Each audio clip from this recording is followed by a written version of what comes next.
Hello. Since I put out the last video about the Rosenbaums, Laila's great aunt, so that's Tessa Daniels' aunt, got in touch with me. She sent me an email. Her name is Kimberly Frey, and she emailed me because she felt that she wanted to get a better understanding of what happened.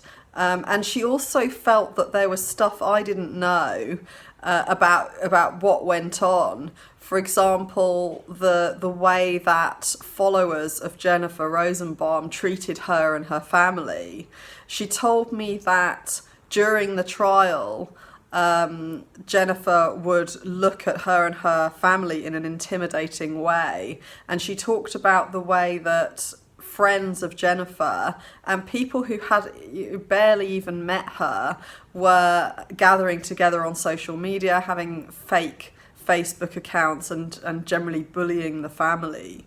They were even sending stuff in the post to them. So we spoke for quite a long time at the weekend, and part of that was me trying to help her to understand why people behave in these ways, and part of the conversation was for her to help me to understand what actually happened, stuff that I wasn't aware of, like what I've mentioned. So she's now gone to share that video with her family and just check if there's anything sensitive in it that they might not want viewers to see. So while we're waiting for that, she said she thinks that by next Friday there'll be something that I can show.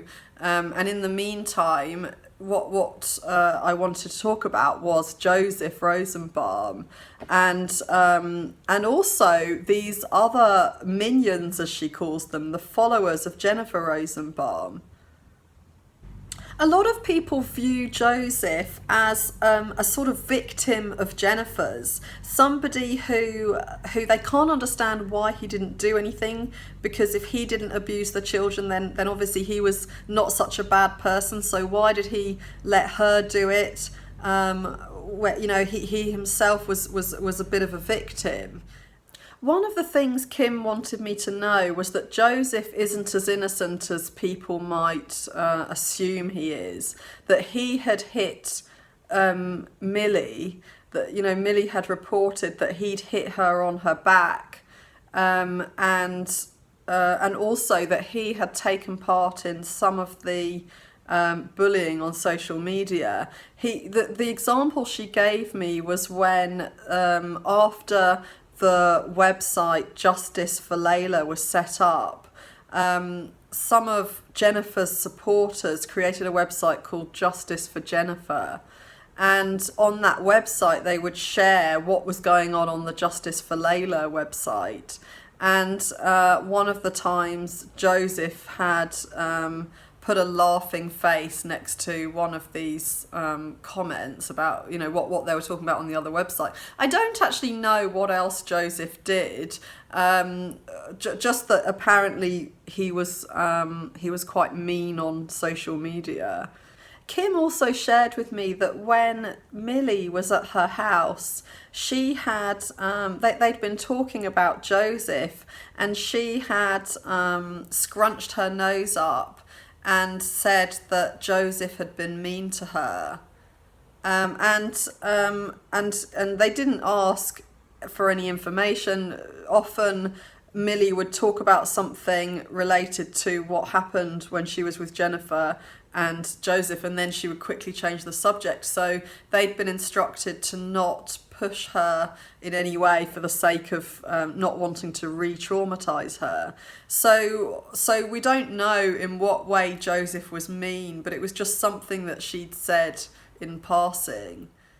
So in this video, I want to talk about enablers and flying monkeys, and how Joseph fits into this picture, and how these followers of Jennifer Rosenbaum do as well. So every narcissist has enablers, because they can't, they're very codependent, you know, and they can't really exist unless there's at least someone who allows them to behave the way they do and supports them no matter how abusive they are. And so if we look at Joseph in that context, he allowed Jennifer to hit the children. As I've said, he also did it himself. We know of one occasion where he did, in terms of hitting Millie. I don't know if he ever hit Laila, but he allowed Jennifer to continually hit the children, and he was present in the room while it happened.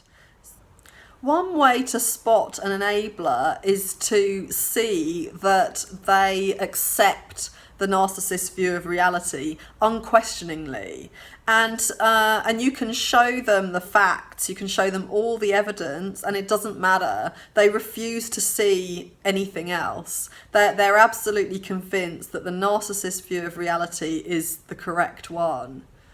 And, you know, I'm going to talk about why that is a bit later in the video. Another thing that can tell you that somebody's an enabler is that they try to hide what the narcissist's done. They try to sort of hide it away. They might do that by, they might make excuses for the narcissist, or they might suggest what happened was a lot less than it was. They'll help to hide the true damage from people, that they're essentially sort of cleaning up the mess that the narcissist has left. And they won't stand up for people, they won't stand up to the narcissist either. They might just stay silent when the narcissist is being abusive towards somebody. A narcissist will manipulate an enabler by alternating between love bombing them, making them feel really special, and abusing them. So an enabler can become addicted to getting that approval, getting that validation for themselves, and avoiding the negative treatment. And they get trapped in this cycle of trying to get positive reinforcement and avoiding negative reinforcement.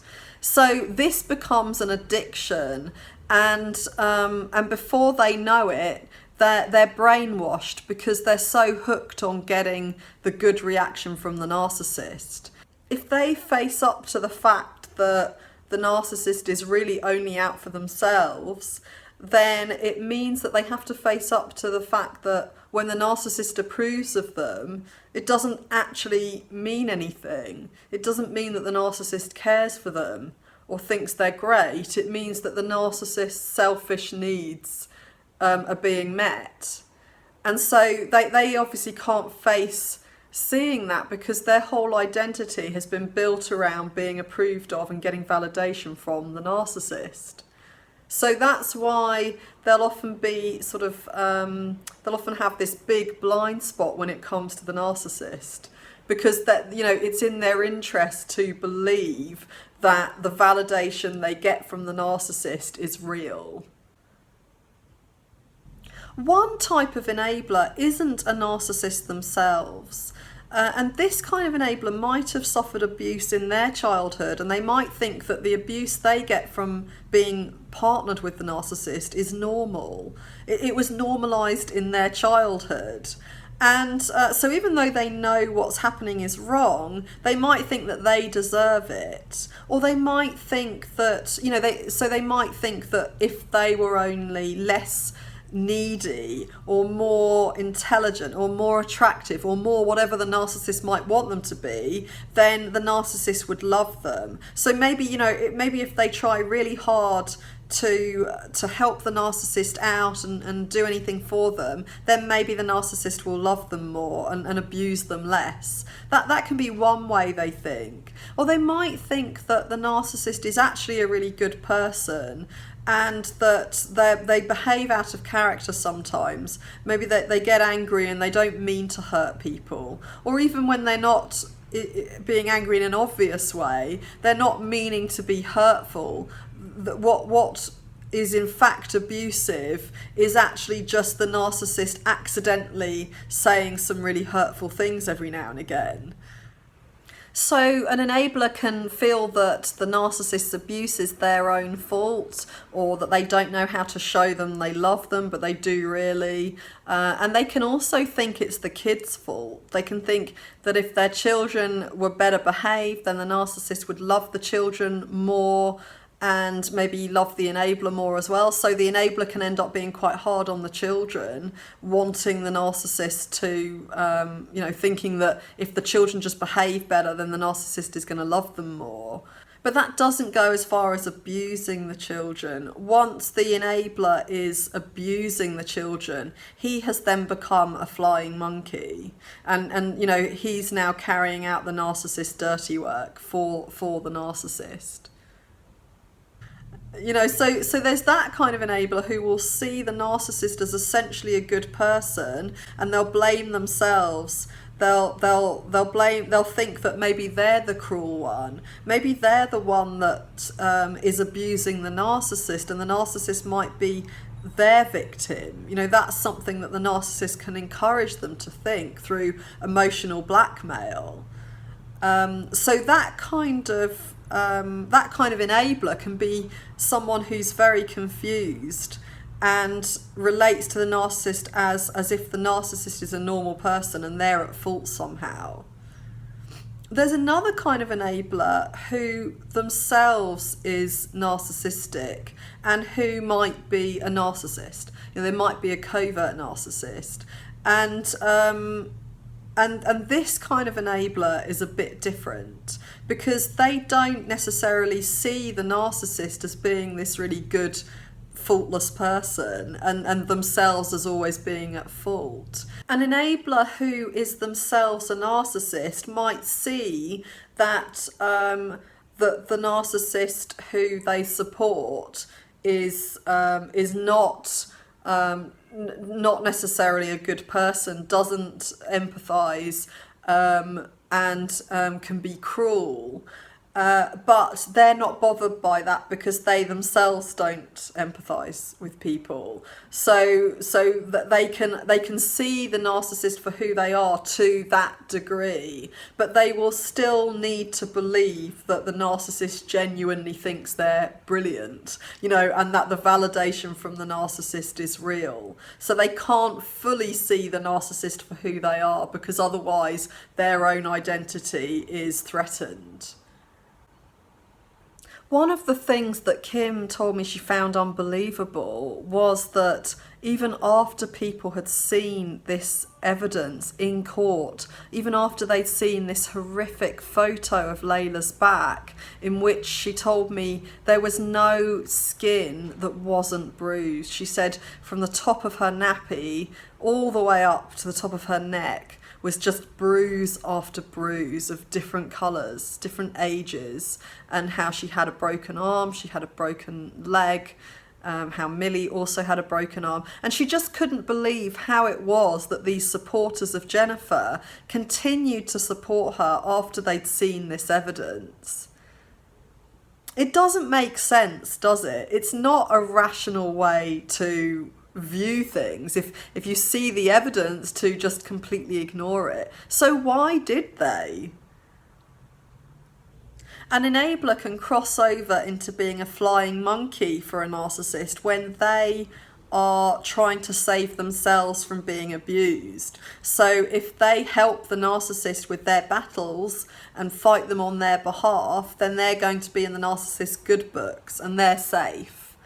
And when they're a flying monkey, they then carry out the narcissist's dirty work. That's what a flying monkey is. It's somebody who will go and fight the narcissist's battles for them and behave in a narcissistic way themselves, punish any of the people that the narcissist sees as their enemies, which is going to be a lot of people. It's going to be anyone who might seem like a threat to the narcissist. So in this case, it could be the family of the victim. When they're going to court, obviously there's the threat that Jennifer is going to go to jail. And so, and it's the victim and the victim's family that then seem like the threat. So they're going to get a lot of abuse because of that. And so the flying monkeys are going to carry out their dirty work and abuse the family on their behalf. But then, you know, the kinds of people who will do something like that, that they're obviously putting themselves and their need for validation from the narcissist ahead of the needs of the victims who they're helping the narcissist to abuse. So that makes them narcissistic themselves. They are enmeshed with the narcissist, and that means that their identity is merged with being a supporter of the narcissist. They're so hooked on getting the positive feedback they get from the narcissist when they're in the narcissist's good books, and they're so hooked on trying to avoid the negative feedback when the narcissist is displeased with them, that they're just caught up in this addictive cycle, and the narcissist sort of goes higher and higher in their viewpoint to being this sort of almighty being. They know that, you know, having seen what they've seen, having seen the photo of Laila, those supporters will know that the truth, I mean, it's impossible not to see that picture of Laila's back. It's impossible that there's going to be a plausible explanation. But nevertheless, they need to believe in their minds that Jennifer is still this amazing, wonderful being, that they will support her at all costs, that she must have had good reason, that whatever reason she had, what she did was okay. If they were only enablers and not flying monkeys, then they would see that what Jennifer had done was really horrific. If they were not narcissistic themselves, and if they were capable of feeling empathy, and a lot of empathy, you know, as most people would when they saw an image like that of Laila's back, then what they might think is they might give themselves excuses. They might think, well, Jennifer couldn't help it. She had this terrible childhood. She would never intentionally have hurt Laila, but it just came out, and she just couldn't stop it, and I'm sure she really regrets it. She's a good person, really. She must feel really guilty, and I'm sure that didn't kill her. It probably was the chicken, you know, because they would want to see her in the best possible light and to feel like she's not how she obviously is. You know, because somebody who really does have a conscience, somebody who really does feel guilt, wouldn't have presented in the way that Jennifer has. But these people have crossed over. They're not just in the territory of being enablers. They've crossed over into the territory of being flying monkeys. And so they themselves are behaving narcissistically. And so that then changes their outlook. It means that they're not necessarily going to see her in the best possible light as being a good person, a kind person, somebody who meant well. It means that they can see her as she is and justify it nevertheless, and think that that's okay. If Jennifer approved of these supporters, which she will have done because they wouldn't have been doing her dirty work for her if she hadn't approved of them. So if she approved of them, for them that would have been narcissistic supply that would be particularly precious, because they know that when it comes to a person like Jennifer, she's going to have a lot of contempt for a lot of people, and for them to be in her good books is going to mean that they're going to feel really special. So that narcissistic supply is going to mean a lot to them, and so, you know, as long as they carry out her dirty work and feel like they're in her good books, they're going to feel really good about themselves. So that's what's hanging in the balance. If they look at the image of Laila and question everything they've done, then they're going to miss out on that narcissistic supply, because they can't disagree with Jennifer, or they won't get that narcissistic supply. They won't be approved of by her, and they won't get that validation from her. So it means they'll lose all of that narcissistic supply, and it also means that they would have to face up to why they admired and liked her so much in the first place, and what that says about them, what they have in common with Jennifer. And that would then bring up shame, which is something that a narcissistic person finds really hard to tolerate. If Joseph had just been an enabler who wasn't a flying monkey, I don't think Millie would have had that opinion about him, that he was mean to her, because very often when you have an enabler and a narcissist, the enabler can be seen as being the nice person, the one that's understanding, the long-suffering partner of the mean narcissist. And in this case, that's obviously not how Joseph was coming across. He wasn't just an enabler who stood by, sort of trying to avoid being abused and thought that Jennifer meant well and didn't mean to hurt the children. It means that he was a flying monkey, that he took part in the abuse and that he fought Jennifer's battle with her. And so in that case, it means that he had some strong narcissistic traits himself, and that he might be a covert narcissist. And the way that he comes across does fit with how a covert narcissist behaves, as far as we know. You know, I don't want to say he definitely is a covert narcissist, but from the way he behaves, it seems that he might be, because first of all, he's very codependent, which all narcissists are. He's enmeshed with Jennifer. Secondly, because he was prepared to abuse a child, so that's a very narcissistic thing to do. Thirdly, because he comes across as really meek and like he doesn't really have his own decisions. Like he's not really in control of his life. He's sort of dependent on somebody else's decisions. That's something that I talked about in past videos with Chris Watts, sort of following whatever Shanann Watts wanted.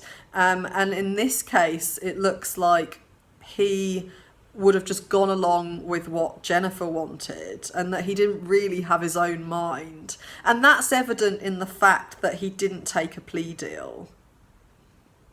It would have been more important to Joseph to have had Jennifer's approval and to have stayed in her good books and got his narcissistic supply from her than it would have been to have taken a plea deal and fought his own battle, and possibly to have not had such a long prison sentence. That's how enmeshed he was in that relationship with Jennifer. The covert narcissist can get their narcissistic supply from living vicariously through the overt narcissist. So just because they're associated with them and they admire them for being confident, for being successful, that can make them feel validated.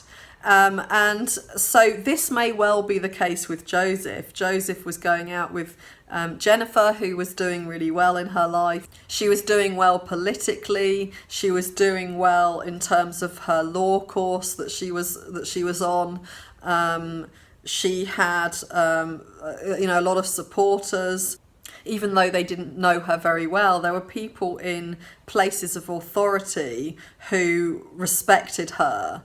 You know, and also she came across as very confident and really the sort of leader in their relationship. She wore the pants. So all of these things Joseph would have admired in her. And so being around her would have made him feel important, and also like he would have wanted to have been in her good books.